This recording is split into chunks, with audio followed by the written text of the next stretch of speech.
Boa noite, pessoal. Só vamos esperar o pessoal terminar de entrar. Estou acessando uns aqui e a gente já começa, tá?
Maurício.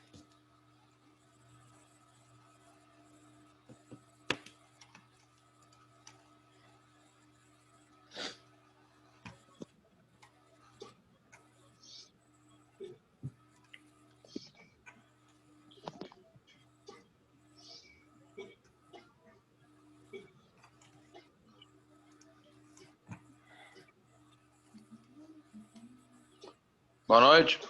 Boa noite. Pessoal, acabei de mandar para vocês os PDFs das aulas que nós já tivemos, já conversamos, certo? O resto segue a apostila, aquela que a Rafael mandou lá para vocês. Qualquer coisa, se não baixar, me avisem que eu peço de novo. Nossas aulas também já estão atualizadas lá no canal, para quem perdeu alguma aula pode acompanhar.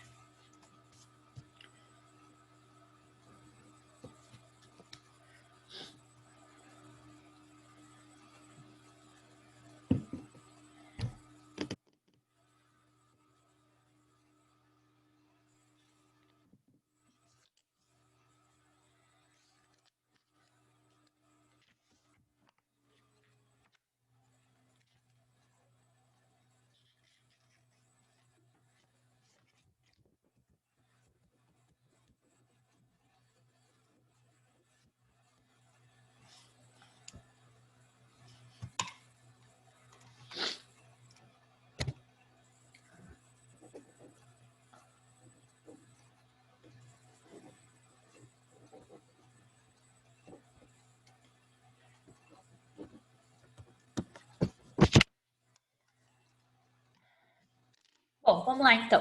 Vou espelhar minha tela aqui para vocês.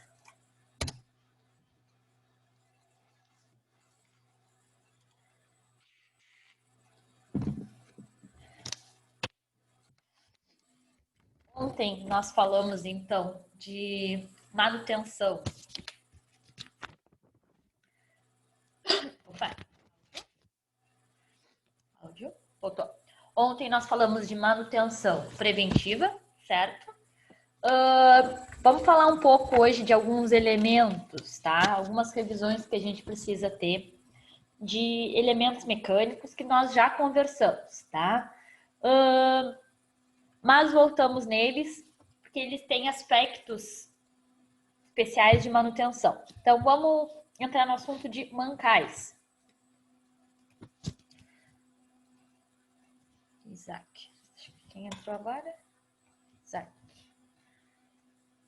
Isaías. Bom, mancais então. Qual é o conceito de mancal? É um suporte, né, de apoio de eixos e rolamentos, que são elementos girantes, né, de máquinas.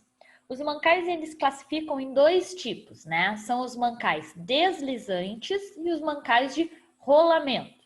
Qual é o princípio de funcionamento dos mancais deslizantes? São concavidades, né, nas quais as pontas de um eixo vão se apoiar. Por exemplo, né, na figura abaixo, as duas concavidades existentes nos blocos, onde as pontas de um eixo se apoiam, são os mancais deslizantes, tá? Eu vou ter movimento relativo de uma peça direto com outra peça. Posso ter também mancais de rolamento, tá? São aqueles que comportam esferas ou rolos também, nos quais o eixo se apoia, tá? O mais comum são esferas. Normalmente eu uso mancais de rolamento com rolos quando eu estou trabalhando com cargas muito elevadas, ou seja, né, com eixos muito pesados. As esferas ou rolos também giram, né, confinados ali dentro do mancal. Por exemplo, se colocar as esferas ou rolos inseridos entre o eixo e o bloco, conforme mostra a figura ali, o eixo rolará sobre essa esfera ou rolo, tá? Quando eu tenho a presença de esferas ou rolos, tá? Eu diminuo o movimento relativo do eixo com o mancal, tá? Então, o meu desgaste vai ser como um todo, vai ser em todos os rolamentos aqui, não só em uma determinada área, como quando eu tenho mancais de deslizamento, né? O movimento relativo entre as peças se concentra em uma única área. Uma pergunta: quando usamos rolamentos de esferas ou de rolos, tá? Pode-se afirmar, então, que os rolamentos de esferas são usados para cargas leves, que nós comentamos, ou médias. Os rolamentos de rolos são aqueles para cargas médias ou pesadas. Por exemplo, em bicicletas e motocicletas que suportam cargas leves, né? Os cubos das rodas apresentam rolamentos de esferas. Já em caminhões, são cargas pesadas, né? Os cubos das rodas apresentam rolamentos de rolos, tá? Já em automóveis que suportam cargas médias, os cubos das rodas podem apresentar tanto em esfera quanto em rolo. Vai depender, né, do meu carro, do meu fabricante. Deixa eu entrar agora. Galaxy. Deixa o colega entrar aqui para eu saber quem é. Quem entrou por último agora?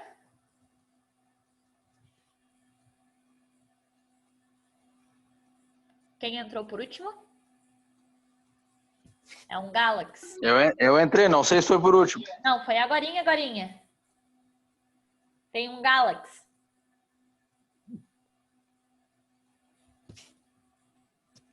Alguém? É o Tainan, é o Tainan. É o Tainan? É, ele não fala cesteroso. Isso. É? Tá escutando? Tô, Tainan, né? Isso. Tá. Não, é que só apareceu o Galaxy A alguma coisa ali, aí eu não sabia o nome. Bom, falamos de mancais, então vamos falar de rolamentos. Os tipos de rolamentos, né, construídos para suportar cargas atuando perpendicularmente ao eixo, tais como os rolamentos de cubos de rodas, por exemplo, são chamados de rolamentos radiais, tá? Lembram o conceito de radial e axial? Radial, né, é aquela força paralela ao eixo, né, paralela ao corpo do eixo, enquanto radial, ela é perpendicular ao eixo. Bom, os rolamentos projetados para suportar cargas que atuam na direção do eixo são chamados de rolamentos axiais, né? Então, se eu tenho cargas que atuam na direção do eixo, eu uso rolamentos axiais, e se eu tenho cargas que atuam perpendicular ao eixo, eu uso rolamento radiais. O rolamento axial, tá, pode ser usado, por exemplo, para suportar o empuxo da hélice propulsora de um navio. Muitos tipos de rolamentos radiais são capazes de suportar também cargas combinadas, tá? O que são cargas combinadas? Forças axiais, perpendiculares ao eixo, e também forças radiais, aquelas que são paralelas ao corpo do eixo. Aplicação dos rolamentos, tá? O arranjo de rolamentos num elemento de máquina pode ser feito de vários modos, certo? é comum usar 2 rolamentos espaçados a uma certa distância, tá? O que determina essa distância entre rolamentos? A carga, o peso do elemento, né, que está entre eles. Se for um elemento leve, eu consigo uma distância maior entre os meus rolamentos. Se for um elemento pesado, né, como tem o perigo da conformação e da deformação do elemento, eu tenho que manter distâncias menores, para que ele acabe não flambando, tá? Esses rolamentos podem ser alojados numa mesma caixa ou em 2 caixas separadas, sendo a escolha feita com base no projeto da máquina e também na viabilidade de empregar caixas maiores ou menores, né?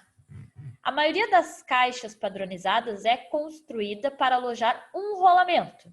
Também são fabricadas caixas padronizadas para 2 rolamentos, embora, né, se use muito mais caixas com um único rolamento. Em certos tipos de máquinas, os rolamentos são montados diretamente no corpo delas, certo? Os redutores são os exemplos. Nesses casos, o fabricante da máquina deve projetar e produzir tampas e porcas. Também, né, um sistema de vedação e um sistema de lubrificação, que é essencial quando a gente fala de rolamentos. Em outras aplicações, uma vez que o eixo gira, né, outros elementos de máquina é que giram sobre ele, que se mantêm estacionários. É o caso das polias ou rolos não tracionados, tá? É quando eu tenho, deixa eu anotar, Lucas. Existe a possibilidade, tá, do meu eixo ser fixo e o rolamento rotacionar. São casos muito específicos, tá? O mais comum, 90%, eu tenho os eixos que giram e os rolamentos fixos, tá? Mas a ação, o atrito, a tribologia, quando o eixo gira em torno do rolamento ou o rolamento gira em torno do eixo, é a mesma coisa, tá? O diferencial de um para o outro é a construção. É mais difícil eu ter um rolamento que gira, construir mecanicamente, do que um eixo, tá? Mas em termos de desgaste e atrito, é a mesma coisa. Alguns métodos, então, de manutenção, acompanhamento, verificação das condições do rolamento. Bom, o comportamento do rolamento pode ser verificado pelo tato ou pela audição, tá? É característico do rolamento apresentar barulho quando ele tem algum dano. Para checar o processo de giro, faz girar o rolamento lentamente, né? Pode ser com a mão. Esse procedimento permitirá constatar se o movimento é produzido com esforço ou não, e se ele ocorre de modo uniforme ou desigual, tá? Quando a gente tem o caso de rolamentos em que uma das esferas quebrou, a gente consegue ver um desalinhamento do eixo com essa rotação. Tem que ser uma rotação lenta, né? Como uma delas quebrou, existe uma tendência, um pouco de movimento do eixo. Ele não vai girar em torno de si como deveria. Ele vai ter um deslocamento, né, vertical, ou seja, vai descer um pouquinho ou subir um pouquinho. Isso é característico. Quando ele está em pleno funcionamento, ele gira em torno de si. Ele não faz nenhum movimento de sobe e desce. Leandro, socorro. Na verificação pela audição, faz então funcionar o rolamento com o número de rotações reduzidos, tá? A gente gira ele lentamente, mas não tão lentamente para a gente verificar, né, o movimento. A gente gira ele bem lentamente para ver se ele vai se movimentar de cima para baixo. De um lado para o outro ele nunca vai se movimentar, tá, gente? Como o dano direto na esfera vai trazer um movimento vertical, não horizontal. Eu aumento um pouco a velocidade, né, para tentar constatar ruído. Se o operador ouvir um som raspante, né, claro que caracterizar um som é difícil, cada um interpreta de um jeito, tá? Pode parecer um zumbido. É porque as pistas do rolamento estão sujos, tá? Ou seja, o rolamento não está fazendo o movimento que ele foi produzido para fazer, que é rolar, né? Quando eu tenho os rolamentos sujos, a sujeira acaba deixando fixo a esfera, em vez de rolar em torno de si, ela raspa no corpo do rolamento. Então fica como se fosse, né, o barulho de um metal raspando no outro. Se o som ouvido for estrepitoso, tá? A pista apresenta danos ou descascamento, né? Como se tivesse quicando uma esfera. Quer dizer, então, que a pista pode estar, o corpo do rolamento pode estar desgastado, né? Ou com algum descamamento. É como se ficasse pequenos orifícios no corpo interno ali do rolamento. Toda vez que uma esfera passa, ela cai naquele orifício e acaba fazendo barulho de quicando, assim. Se o som for metálico, tipo silvo, é sinal de pequena folga ou falta de lubrificação, tá? Esse é um pouquinho mais difícil de interpretar, tá? Mas a folga é quando todas as esferas, né, se colidem entre si.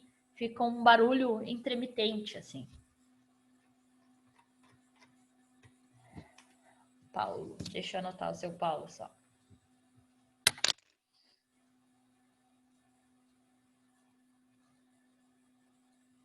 A verificação pelo ouvido pode ser melhorada, né, colocando-se um bastão ou uma chave de fenda contra o alojamento onde se encontra o rolamento, encostando o ouvido, né, na extremidade livre do bastão ou no cano de chave de fenda. Isso é para tentar, né, maximizar o volume. Mas se for um ambiente que tiver um certo nível de silêncio, a gente consegue observar sem esse procedimento. Além dos ruídos, né, outros fatores podem ser observados no rolamento é a temperatura, tá? A temperatura pode ser verificada por meio de termômetros ou de maneira manual também. A gente coloca a mão ali no rolamento. Falta de lubrificação, deixa eu anotar, Isaías. Falta de lubrificação tende a aumentar a temperatura, tá? Os outros danos é um pouquinho mais difícil de perceber. Mas o fluido lubrificante, além de diminuir o atrito entre as peças, também serve como meio de refrigeração. Então, falta do fluido, além do desgaste, né, acaba aumentando a temperatura entre os componentes. Então, a gente pode acabar sentindo com o tato também. Se a temperatura estiver mais alta que a normal, ou sofrer constantes variações, isso significa que existe um problema ali. E ele pode ser de várias, né, características. Lubrificação deficiente, que é a mais comum. Lubrificação em excesso. Presença de sujeira, excesso de carga, folga interna, início de desgaste, rolamento preso, excesso de pressão nos retentores, calor proveniente de uma fonte externa. A elevação de temperatura, tá? Se dá em qualquer um desses problemas. Mas, se ela for muito alto, o dano provável é falta de lubrificação ou lubrificação deficiente, tá? Salientamos que ocorre um aumento natural da temperatura durante 1 ou 2 dias após a lubrificação correta de um rolamento, tá? Outros pontos devem ser inspecionados em um rolamento, como vedações, níveis de lubrificante e seu estado quanto à presença de impurezas, tá? A limpeza do rolamento, a limpeza do local onde que se encontram os rolamentos são essenciais, tá, gente? Eu posso ter um rolamento novo, lubrificação em dia, mas se eu tenho um local ali muito insalubre, vai afetar diretamente no meu atrito, no meu desgaste, na temperatura. Tá? Eu vou ter, então, impurezas no meio ali do lubrificante. Em vez de lubrificar, ele vai funcionar como... Áudio? Estão me escutando? Travou aqui um pouquinho para mim? Estão me escutando? Não, tá estudando. Sim? Positivo, professor. Estou escutando, sim. Tá, deu uma travadinha aqui para mim. Quando eu tenho impurezas no meu fluido lubrificante, acontece o inverso. Em vez de lubrificar, movimento relativo entre as duas peças, eu acabo fazendo uma esfoliação, né? As impurezas funcionam como micro esfoliantes ali, digamos assim. Deixa eu aceitar o Ronaldo. acontece, né, um tipo de erosão. Então, eu acabo danificando a minha peça. Vai ser mais difícil de acontecer o movimento quando eu tenho impurezas, né? Vai segurar um pouco, vai aumentar o atrito, então segurar o movimento relativo entre as peças. A máquina vai precisar fazer mais força e isso pode aumentar consideravelmente a temperatura ali do lubrificante. E lubrificantes, fluidos lubrificantes têm como característica, né, diminuição da viscosidade com o aumento da temperatura. Inspeção de rolamentos em máquinas. A inspeção dos rolamentos, né, deve ser efetuada com as máquinas paradas para evitar acidentes, tá? A seguinte consequência de operações deve ser feita na fase de inspeção de um rolamento. Então, o que a gente tem que inspecionar? Limpar as superfícies externas e anotar a sequência de remoção dos componentes da máquina, tá? Quando é uma montagem e uma desmontagem comum, normalmente eu já sei a sequência das peças. Caso eu não saiba a sequência das peças, é interessante eu anotar ou deixá-las em ordem, né, na hora da desmontagem. Isso não só para rolamentos, para qualquer parte mecânica, tá? Verificar o lubrificante. Cada rolamento tem a especificação de um lubrificante. Vários tipos de impurezas podem ser sentidas pelo tato, tá? Basta esfregar uma amostra do lubrificante entre os dedos. Se eu sentir, então, uma pequena esfoliação, quer dizer que o meu fluido lubrificante, ele tem impurezas, né? Tá causando erosão, tanto nas esferas quanto no corpo interno do rolamento. Uma fina camada de lubrificante espalhada nas costas da mão, né, permitirá uma inspeção visual, tá? Que é na parte de cima da mão, que normalmente é mais uniforme, a pele é mais uniforme, a gente espalha e consegue olhar visualmente se tem partículas, né, de sujeira ou de outras coisas ali. Impedir que a sujeira e umidade penetrem na máquina após a remoção das tampas e vedadores, tá? Aqui para nossa região, a umidade tem grande influência também, tá? Acaba aglomerando partículas de água no meu fluido lubrificante e ele acaba perdendo a densidade, a viscosidade. Em caso de interrupção do trabalho, proteger a máquina, né, os rolamentos e assentos com papel parafinado, tá? Plástico ou material similar, só para a gente não permitir, então, essa aglomeração de umidade nas partes internas ali. Lavar o rolamento exposto, onde é possível fazer uma inspeção sem desmontá-lo, né? A lavagem deve ser efetuada com pincel molhado em querosene, tá? Não pode ser em água, porque em água vai ficar partículas de água. Secar o rolamento lavado com um pano limpo, tá? Sem os fiapos, porque os fiapos vão funcionar como elemento erosivo também, ou com ar comprimido, que é bem comum de se ter também, tá? Se for aplicado ar comprimido, tem que cuidar para nenhum componente do rolamento, tá, entre em rotação, tá? O ar pode empurrar ali algumas das partes e fazer o rolamento ou o eixo girar em torno dele. Lembrando que a gente já fez a limpeza, então não tem nenhum tipo de lubrificante ali. Não posso deixar que ocorra, né, uma rotação sem fluido lubrificante entre as peças. Uma observação, os rolamentos blindados, tá? Aqueles que têm duas placas de proteção ou de vedação, nunca deverão ser lavados, tá? O problema não está na lavagem em si, mas na secagem, tá? Porque como ele tem uma dupla proteção, a gente não consegue secar ele. Então, na dúvida, como ele é vedado, não entra tanta impureza, tá? E também a gente não pode permitir que entre umidade, então eles não podem ser lavados. Alguns procedimentos para desmontagem de rolamentos.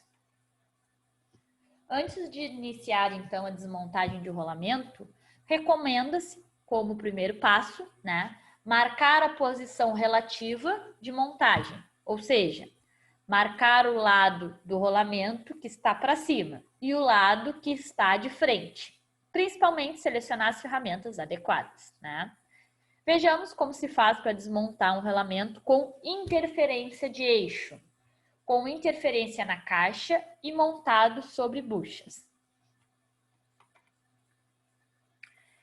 Um exemplo de desmontagem do rolamento com a interferência de eixos ali.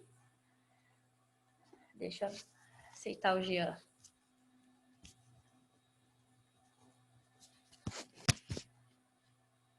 A desmontagem de rolamento com interferência no eixo, tá, é feita com um saca-polias. As garras dessa ferramenta deverão ficar apoiadas, né, diretamente ali na face do anel interno.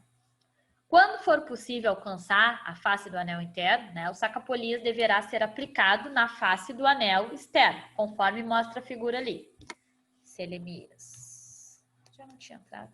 Deixa eu aceitar. Selemias.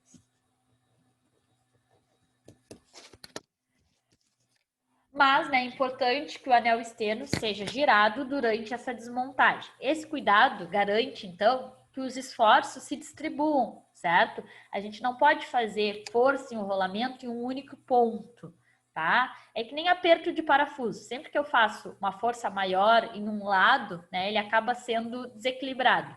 Então, fazer excesso de força em um único ponto em rolamentos pode conformar as esferas só daquele ponto, tá?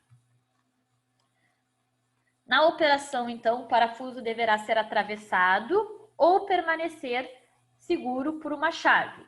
As garras é que deverão ser giradas com a mão e com auxílio da alavanca.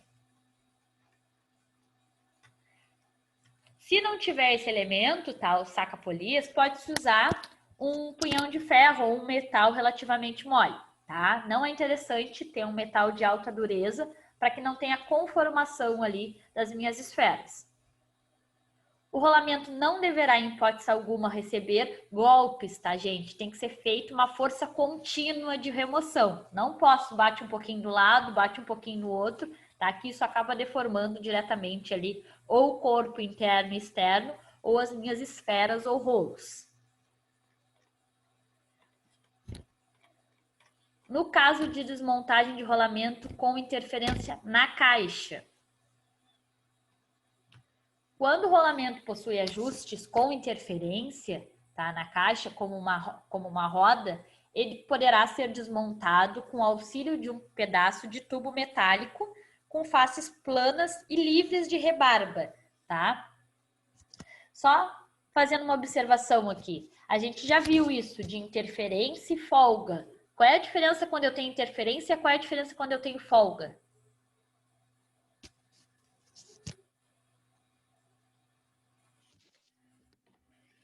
Interferência é quando o rolamento é maior que o lugar dele, né? Isso, teria tá? Interferência é quando o diâmetro maior do elemento interno é maior que o diâmetro menor do elemento externo, tá? Isso, gente, não é uma forma grotesca. Meu diâmetro interno aqui não pode ter 10 centímetros e o diâmetro do meu eixo 12, tá? São valores muito pequenos, senão não vai entrar nem abaixo de martelada, tá? São valores muito pequenos, mas que de forma mecânica lhe fazem ter uma interferência. Isso é para ter uma acoplagem melhor, tá? E quando eu tenho folga é quando eu tenho, então... Áudio? Quando eu tenho folga é quando eu tenho, então, uma distância entre esse meu diâmetro interno e o meu diâmetro externo, certo? Mas quando a gente fala que tem interferência, o quanto de interferência é um valor muito baixo, tá? Não imaginem uma peça muito maior do que a que eu quero acoplar.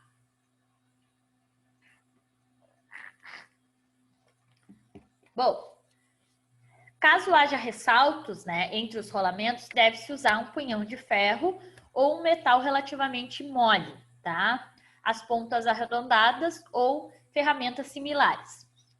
Cuidado principal que eu tenho que ter é sempre evitar golpes, tá? E forças excessivas em pontos específicos. Sempre tentar, de uma forma ou de outra, ó, distribuir como esse aqui.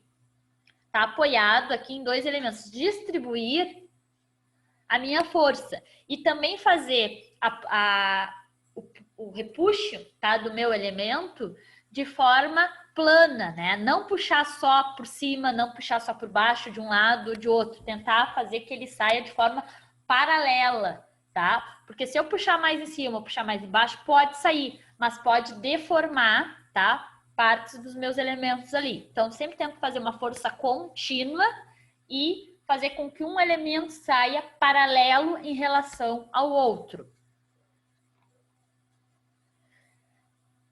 Vamos voltar para o desmontagem de rolamentos montados sobre buchas, então. Os rolamentos autocompensadores de rolos ou esferas, né, são geralmente montados com buchas de fixação. O que essas buchas fazem? Né? Apresentam a vantagem de facilitar a montagem e desmontagem nos rolos, uma vez que os assentos dos eixos, com os usos dessas buchas, né, passa a não necessitar de uma usinagem precisa, né? A interferência não precisa ser tão perfeita, porque o que vai fazer ter o contato ou não, a fixação, ali são as buchas.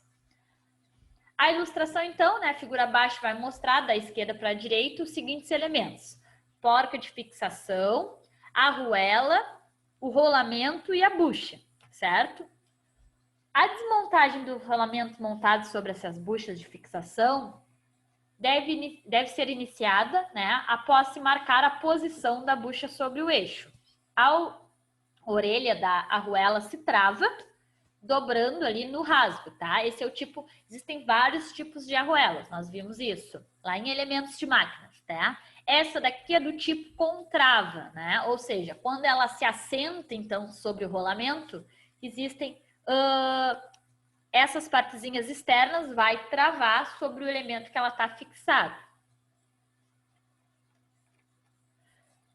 A seguir, então, o rolamento deverá ser solto da bucha de fixação por meio de martelagem ou tubo metálico, tá? Conforme explicado anteriormente.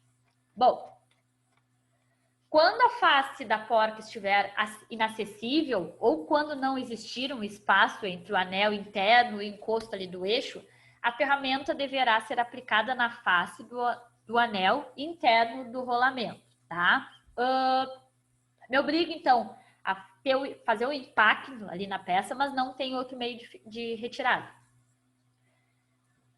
Depois da desmontagem, como é feito, então, a montagem do rolamento? Bom, a montagem do rolamento deve seguir os seguintes itens, tá?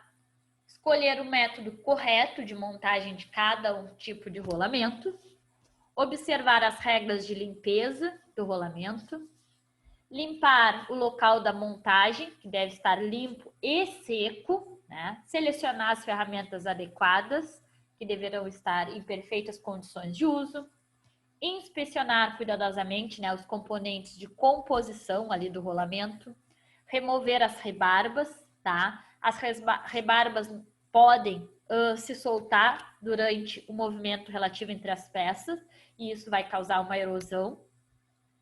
Verificar a pressão de forma e dimensões dos assentos da caixa, verificar os retentores e trocar aqueles que estão danificados. Retirar o rolamento novo, né, em caso de substituição da sua embalagem original, somente na hora da montagem, tá? Para ele não pegar umidade e também não causar corrosão. Todos os elementos metálicos, né, o fluido lubrificante, a gente vai ver as especificações dele, né, e os benefícios, mas a gente vai falando um pouquinho. O fluido lubrificante, o que a gente falou até agora? Ele tem como funcionalidade lubrificar. Falamos também que ele funciona como um fluido refrigerante, tá? E ele também funciona como um agente anticorrosivo, tá? Quando ele está dentro da embalagem, ele não tem umidade, né? Ou pouca umidade. Quando eu retiro, ele está passivo, então, à corrosão.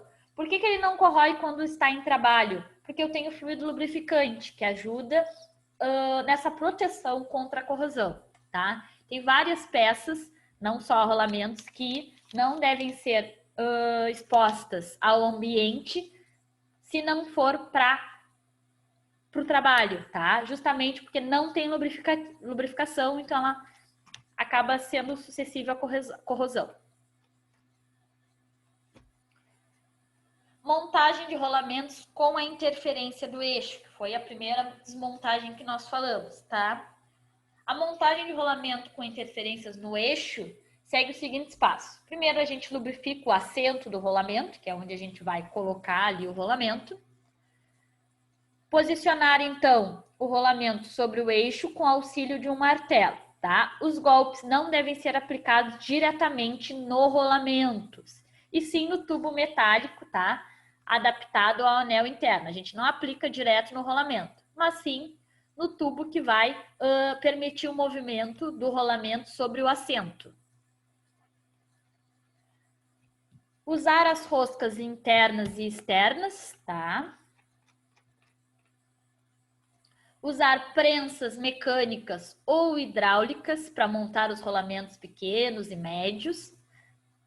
Na prática, quando eu não tenho prensas, eu acabo utilizando, tá, o martelo, mas tem que ser feito de forma lenta e delicada. Tem que cuidar sempre para não fazer um esforço excessivo em um único ponto ou lado do meu rolamento.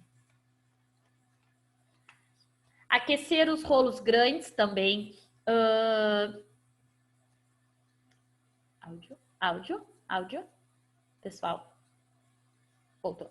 Aquecer os rolos grandes, tá? Em banho de óleo numa temperatura de 100 a 120 graus Celsius, tá? Por que aquecer eles? Porque rolos grandes normalmente trabalham com interferência. Então, se eu aqueço ele no óleo, o metal tem a capacidade de dilatação, tá? Então, ele fica um pouquinho mais maleável e ele acaba dilatando um pouco também, tá?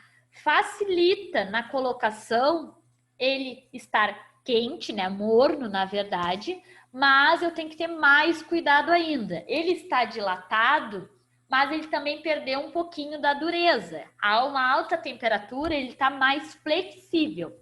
Então, uma martelada que não causaria nenhum dano quando frio, pode causar um dano quando ele está quente.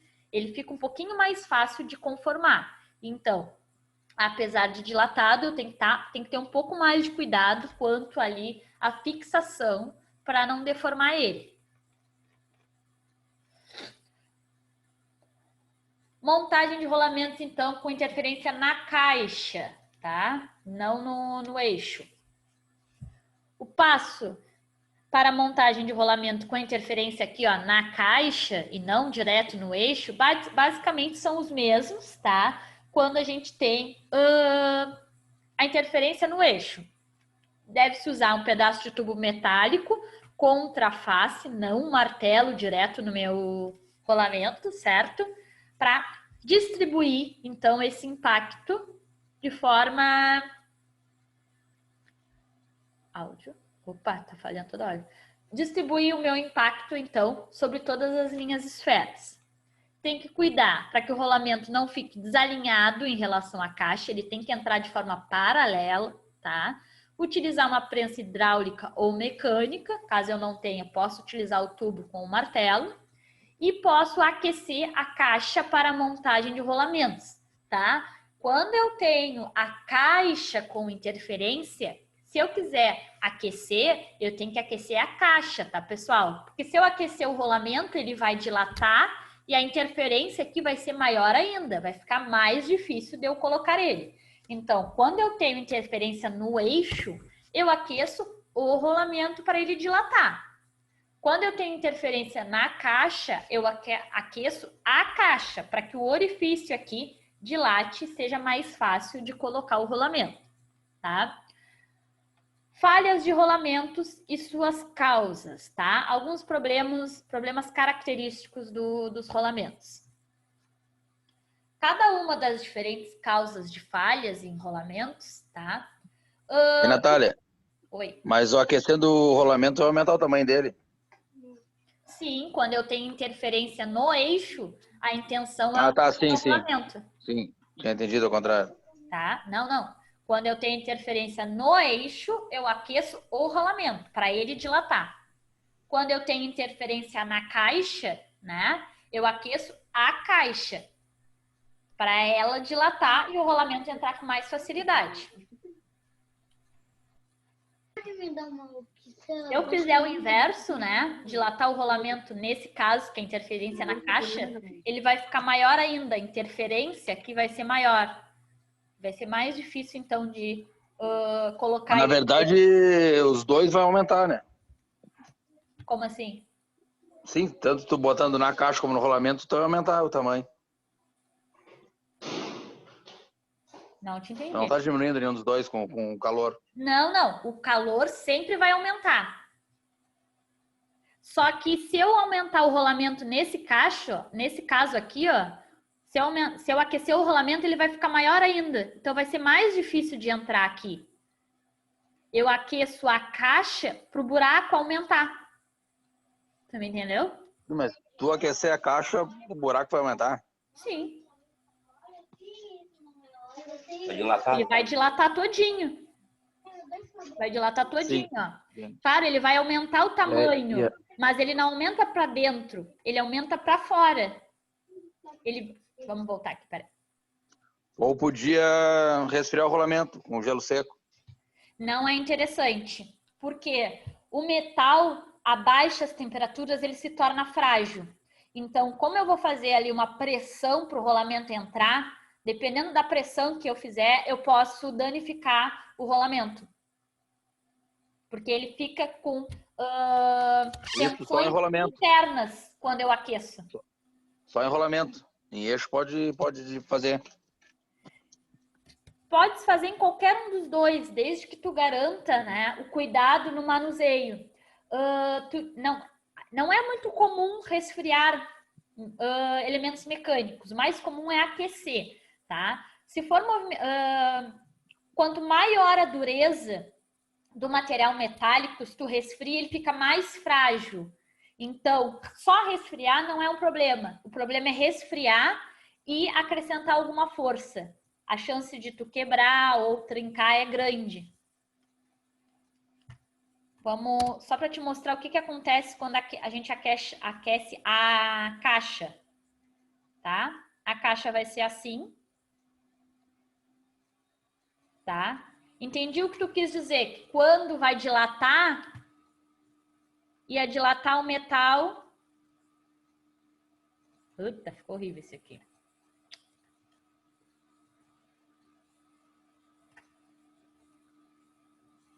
O que tu quis dizer que quando dilata o metal assim, né? E aí esse orifício aqui, ó, vai ficar menor. Foi isso que tu quis me dizer, não foi? Sim. Mas não é isso que acontece. O que acontece é o seguinte, ó. Dilata como um todo.